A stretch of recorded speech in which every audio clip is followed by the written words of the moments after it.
Hi guys, तो आज हम पढ़ने वाले हैं ट्वेल्थ कॉमर्स का जो OCM सब्जेक्ट है उसका फर्स्ट चैप्टर, जिसका नाम है प्रिंसिपल्स ऑफ मैनेजमेंट।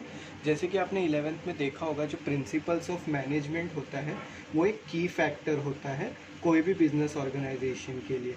तो ये की फैक्टर जो है प्रिंसिपल्स ऑफ मैनेजमेंट जब आता है, मैनेजमेंट जो भी एक ये जो टर्म है ये मैनेजमेंट, ये की फैक्टर इसलिए है क्योंकि एक ऑर्गेनाइजेशन जब भी कोई गोल सेट करता है, समझ लीजिए ये एक ऑर्गेनाइजेशन ए है, ये जब भी अगर कोई भी गोल सेट करता है, वेदर ये प्रॉफिट के रिगार्डिंग कर रहा हो या फिर ये किसी प्रोडक्ट के रिगार्डिंग कर रहा हो या फिर इसका कोई भी सोशल रिस्पॉन्सिबिलिटी वाला गोल होगा, तो उस गोल को जब अचीव करना होता है उसको, तो उसको जो है एक टर्म जो इम्पॉर्टेंट है, जो की रोल फैक्टर है हमारे बिजनेस में, वो है मैनेजमेंट। और बिना मैनेजमेंट के लिए कोई भी बिजनेस ऑर्गेनाइजेशन अपना मार्केट में जो है रिस्पॉन्ड नहीं कर सकती।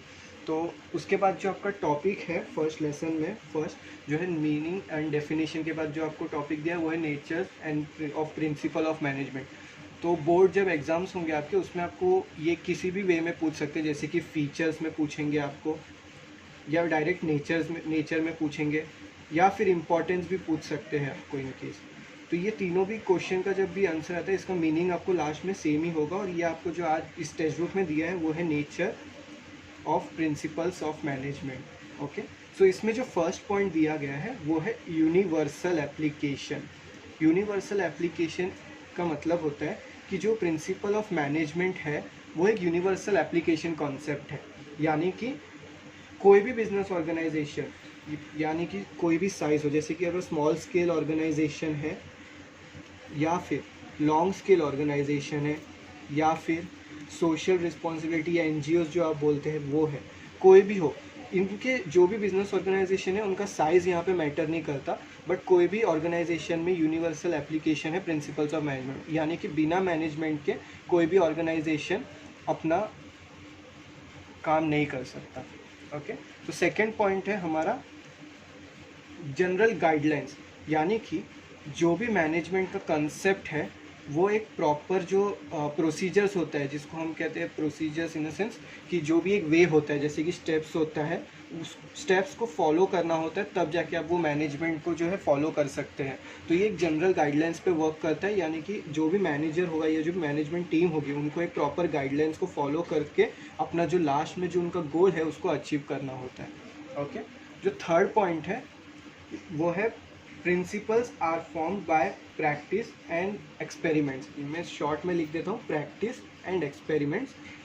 तो यानी कि जो भी आपका मैनेजमेंट होता है, फॉर एग्जांपल यानी कि मेरा एक ऑर्गेनाइजेशन है, ऑर्गेनाइजेशन ए है, ओके, और मैंने यहाँ पे सोचा था कि मतलब मेरे पास जो मैनेजमेंट है उनके थ्रू मैंने 2-3 प्लान्स बनाए थे मेरे। तो फर्स्ट प्लान और सेकेंड प्लान, फर्स्ट प्लान में मैंने ये सोचा था कि मैं मेरा प्रोडक्ट जो है उसका मार्केट में बहुत ज़्यादा वैल्यू है और ज़्यादा उसका सेल्स हो रहा है, तो मैं अपना प्रोडक्ट का जो प्रोडक्शन है वो बढ़ाने वाला था। और उसी के साथ मैंने ये भी सोचा था कि मैं अभी इसमें प्रोडक्ट में कुछ चेंजेस भी करूँगा, यानी कि जिसको हम कहते हैं research and development. In case practice and experiment यहाँ पे कैसे होता है कि मैंने सोचा था प्रोडक्ट ये करने, प्रोडक्ट को मेरे प्रोडक्शन को बढ़ाने के लिए, बट मेरा प्रोडक्शन जब मैंने बढ़ाया, तो मैंने जब एक्सपेरिमेंट किया तो मेरा प्रोडक्ट, जब मैंने प्रोडक्शन बढ़ाया तो उसका सेल्स ऑटोमेटिकली कम हो गया, यानी कि मार्केट में जो था उसका सप्लाई बहुत ज़्यादा हो गया मगर डिमांड कम था। फिर यहाँ पे मुझे थोड़ा एक्सपेरिमेंट करना पड़ा, जैसे ही मैंने प्रोडक्ट का रिसर्च एंड डेवलपमेंट किया, प्रोडक्ट में चेंजेस लाए, वैसे ही फिर से मेरा सेल्स अप हो गया।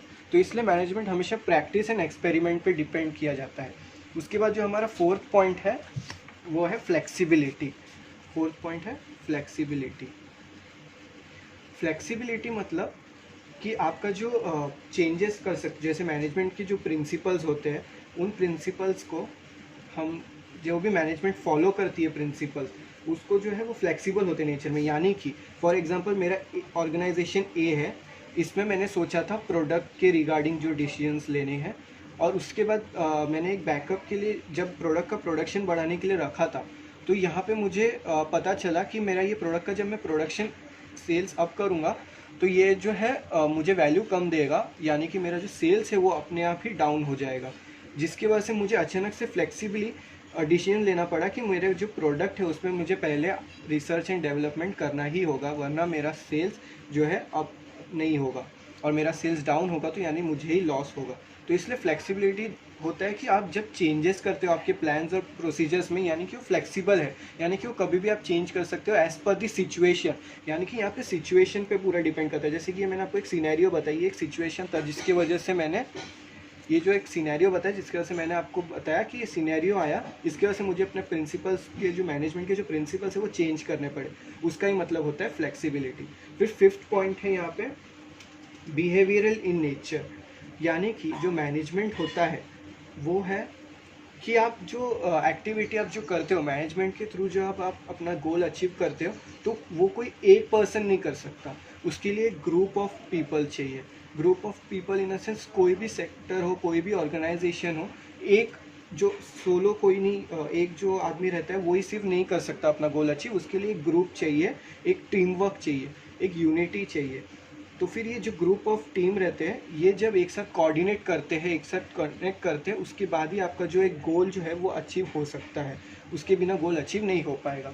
उसके बाद जो हमारा 6th पॉइंट है वो है कॉज एंड इफेक्ट रिलेशनशिप।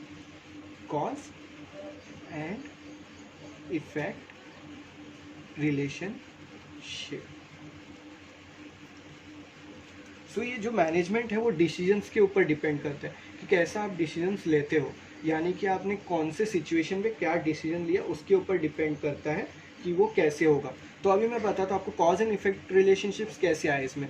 समझिए मैनेजमेंट है, राइट, उसके अंडर में, मैनेजमेंट के अंडर में एक टीम होती है जो वर्क करती है, और वो टीम का अगर हमको जो है अंदर से जब हमको टीम के अंदर का जो प्रोडक्टिविटी है, अगर उस प्रोडक्टिविटी को अगर हमें रेस करना होगा, तो हम वो टीम को एक कुछ ना कुछ बता सकते हैं। जैसे कि फॉर एग्जांपल कि जब आपको वर्कर से काम कराना होता है, तो आप है ना वर्कर को इंसेंटिव्स देंगे जब, तो वर्कर ज़्यादा प्रोडक्टिविटी लाएगा।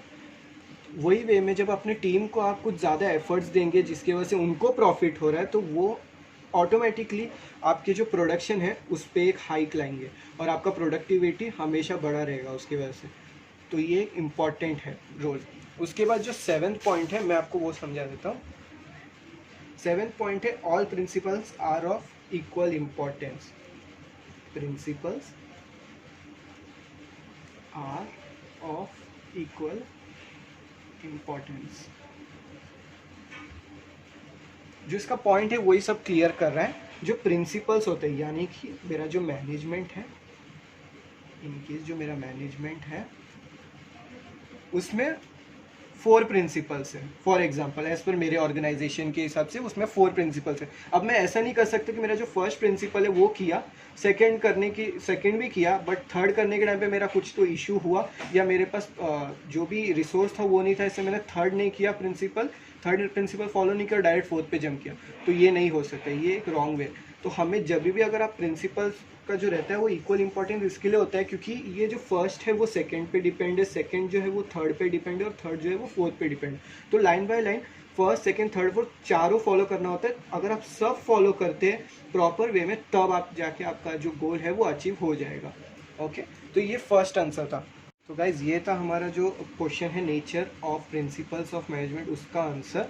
और आई होप आपको मैंने सारे पॉइंट्स क्लियर किए होंगे। इन केस अगर आपको कोई भी डाउट है तो आप कमेंट में हमको आपका डाउट शेयर कर सकते हैं, हम ज़रूर आपका जो डाउट है उसको हम सॉल्व करेंगे। और आई होप आपको सब समझा है, और मैं चाहूँगा कि आप इस वीडियो को लाइक करें, शेयर करें और कमेंट करें। तो हम नेक्स्ट टाइम जब हम वीडियो लेके आएंगे तो उसमें हम आपको बताऊँगा significance of principles of management, इसका सेकेंड टॉपिक है। Okay, hope you guys are doing well. Have a nice day ahead.